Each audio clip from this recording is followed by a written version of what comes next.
few months ago, I received a DM through Instagram saying, "Hey Manny, I really like your work. I would like for you to do my music video. Do you travel to Los Angeles, California?" And I was like, "Me?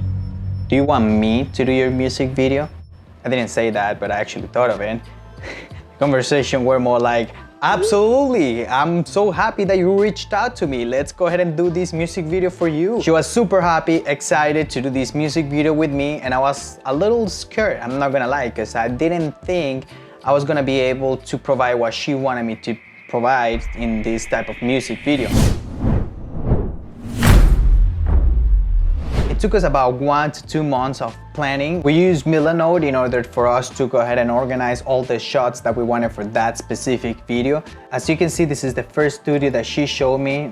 We had a bag and a blue room, and I actually wanted to make something like this. And in this case, I wanted to have in front our singer. So in this case, Jesse will be standing here, having the band behind, but a few things didn't go as planned. So that's why you actually gotta think exactly what you wanna do before. So when these type of things happen in the place of filming, you kind of have an idea of what to do to fix that problem. For the day 2, we had a different studio where it had different setups. We had a car, some clouds, some pink background, and I had some sort of idea because we had this car that she wanted to incorporate into her video, and we also had this retro looking room.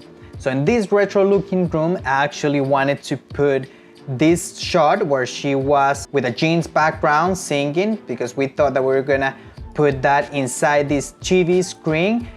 I've never done that before, and I thought that I could actually do it, and I actually spent so many hours trying to figure out how to put her inside this TV on a moving subject, and that was actually a lot of work because I had to mask out every single point of it in order for me to fit her in the screen. So that part, it was a lot of work to do.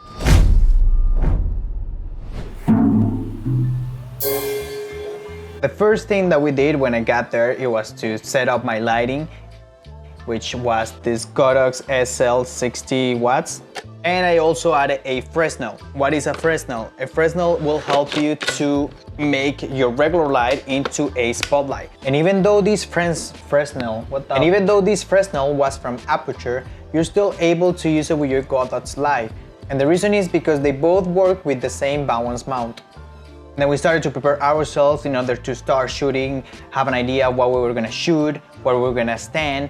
As you can see, the first issue that we had, it was the smoke. There was so much smoke that I couldn't even see my subject. So I had to wait a little bit, turn on the fans in order for the smoke to go down. I also added some key light in front with the GVM in order to light up my subject. Since it wasn't a big light, I only was able to illuminate my subject and not the rest of the band. So as you can see, the subject looks way better than the rest of the band. It is something similar to what we wanted to do. I couldn't illuminate all the people in the background with just those 2 lights. So that part was a little difficult, but overall we managed out and we got some nice shots for that first scenario. So you see what happened there, right? I kind of messed up the exposure, so don't ever forget to raise your exposure by 2 stops if you're filming on S-Log3 to avoid these noisy shots. We spent about 4 to 5 hours on that first studio, between bringing everything up, then bringing everything down, setting up the lights, setting everything up, filming and all that. It was total 4 to 5 hours. Now for our second day, we had all these other setups where the car, the TV, the jeans, and all this stuff was set up inside one single studio. I was kind of surprised I didn't see so many different setups inside one place. This is the TV part where I said that I was gonna put her in, which I was kind of scared at that moment again because I didn't think it was gonna come out as good as it came out. So this part is fun. I told her that she had to grab her boy, push him towards the car in order to look kind of aggressive, you know, like she was gonna get at him. So I kind of organized everything on that side. And on this shot, it happened again. I forgot to raise my exposure by 2 stops, which that was the result, a really dark shot. And that's something that I try to fix in post by color grading it, but it still was a really dark shot. I also added this template that you see with a kind of a vintage recording camera to kind of hide the underexposed shot. On this part, I wanted to get her picking up the phone and then kind of looking at him, but I was able to see the retro room, which I didn't want to see. So I grabbed my reflector, the black side, put it behind the phone booth in order for me to have that black background. And since that studio had so many setups, we also took some shots of them playing some video games in this arcade machine. And that wasn't actually a planned shot, that was something random that we saw there, and we thought that it was gonna look nice, and we took some shots there, and it actually came out really nice to add it as some sort of B-rolls for the music video. And for the last part, I left the jeans part because I actually wanted her to use a different outfit. So on this part, it was gonna be the part that it was gonna fit inside the screen of the retro room. So that shot was just right in front of her. I couldn't move that much because it was a small space, so it had to be a steady shot. I also wanted a shot of her laying down on this retro room because it had that green carpet, which it will make some contrast between her and the carpet.